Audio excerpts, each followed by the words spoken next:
Hi there, it's Joe Ty from Values Coach. You know, when you watch science fiction movies about the machines that destroy humanity and take over the world, they're always horrifying, terrifying creatures, aren't they? Mechanical things with weapons of mass destruction. The real machine that's taking over the world, that is destroying at least a part of humanity, though, is far more insidious, isn't it? It's something that we all carry around in our pockets now every single day. I was on a flight recently. Young lady sitting in the aisle across from me, and she had a darling little toddler in her lap, maybe 18 months old. And the little girl's fidgety, and mama sets her down, and the little girl motors her way to the row in front of them, where sits dad, frantically manipulating a video game on his cell phone. Little girl gets there and says, "Daddy." He doesn't even look down. He puts one hand on her shoulder and continues doing the video game for several minutes. Finally, the girl gets frustrated and goes back to mom. Now, I don't believe that he is a bad father. In fact, I know that. I saw them in the waiting area before boarding the plane. But I also know that he is struggling with a serious addiction. Let me read something to you. This is the book, The Shallows, by Nicholas Carr. How the internet is changing the way we think, read, and remember. How it's changing our brains. And what he says about the cell phone. As the phone's proximity increases, brain power decreases. It is as if the smartphones have force fields that sap their owner's intelligence. He goes on to say, it's when we need to be smart that our phones make us dumb. In the very next page, he talks about the science that goes into creating these addictive machines. And I'm quoting, building on Google's practice of exhausted clandestine behavior testing, app designers have designed their apps to be as addictive as possible. And in the next paragraph, they use variations on psychological conditioning techniques that were pioneered by slot machine makers. You know, when Steve Jobs said that the Apple iPhone, when it first came out, is going to be your life in a pocket, it's not your life in a pocket. It's a herd of squirrels in your pocket, constantly demanding your attention, trying to distract you from everything that's important. And I want to share with you a simple daily activity that can save your life. And I don't mean literally in the sense of preventing death. I mean can save your life one moment, one pixel, one experience at a time. The way that father missed out on such an important part of life by sitting on that plane like that. And the message that his little girl got about where does she fall on daddy's priority list as he sits there frantically trying to finish a game before he talks to her. This is an idea I got from Stephen Pressfield, the author of my favorite author of many books, including The Legend of Bagger Vance, Gates of Fire. And he wrote an indispensable little book called The War of Art. Everybody should read that book. It's about overcoming the inner barriers of resistance that prevent you from being creative, from writing your book, starting your business, whatever it is that is in your heart to do that you're not doing. And Steve describes how he starts every day with a ritual.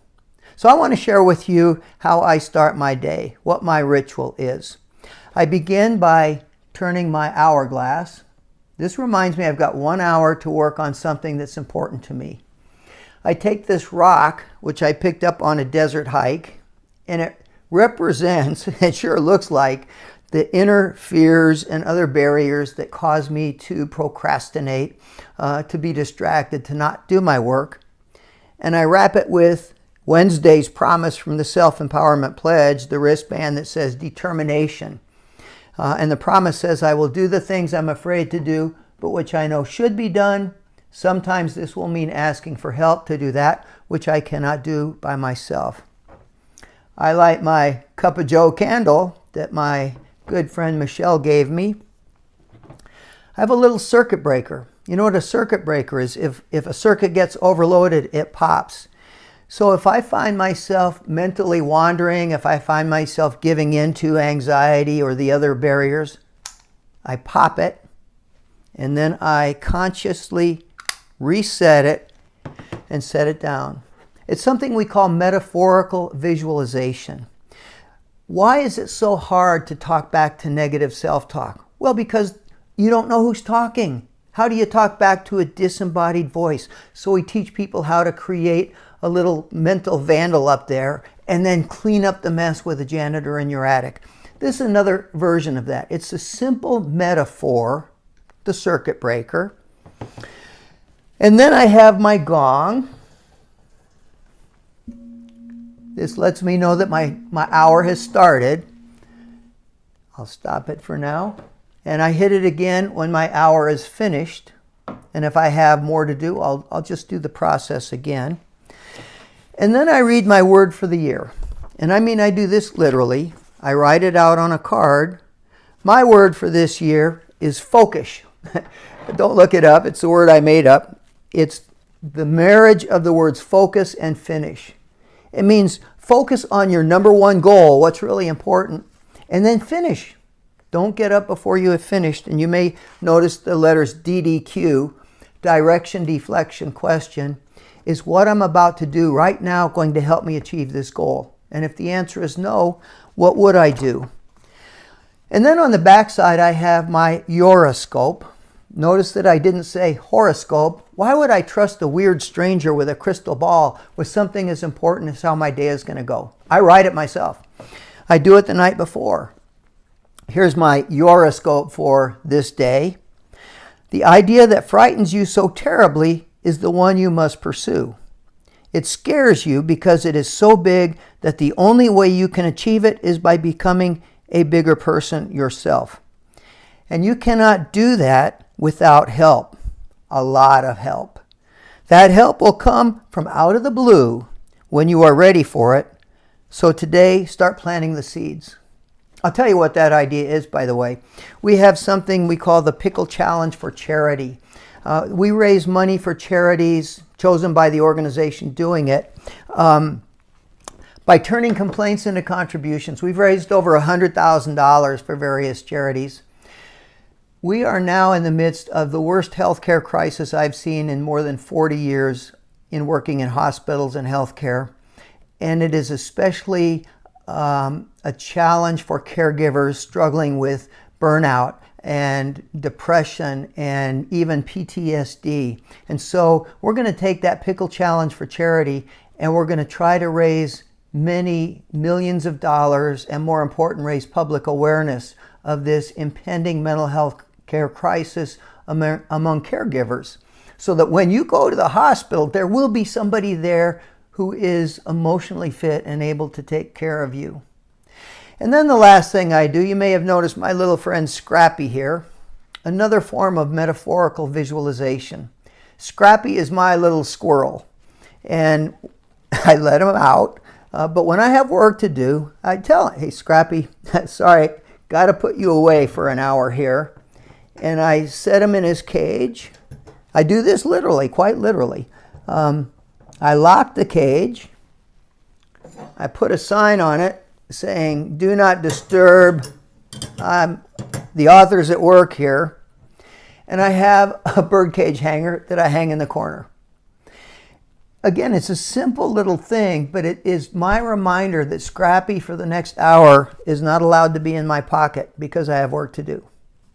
Now, I appreciate that all of these things that I'm sharing with you that I say will save your life, one missed experience at a time, might sound kind of silly. Putting a little stuffed squirrel in a cage, that's silly. Well, yeah, but tell me, is what you're doing now working? Are you like one of the average Americans that Nicholas Carr describes who are spending more than half of your waking hours in front of a screen? Are you like that dad who's missing out on the experience of seeing his little girl grow up because he's addicted to this little cell phone? And if your answer is yes, then what you're doing now isn't working. And you know the definition of insanity, right? Doing the same thing over and over again and expecting somehow a different result. By that definition, many of us are a little bit crazy. And if what you're doing now isn't working, try this. Try this simple, life-saving, 1 minute at a time example of creating for yourself a little ritual that you go through to get yourself mentally prepared for the work that you have to do. You know, we have a lot of problems in the world.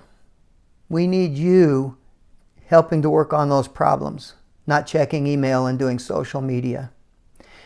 We need love and compassion and empathy in our world. We need you there, not sitting there playing video games while patting a little girl on the head, at least metaphorically.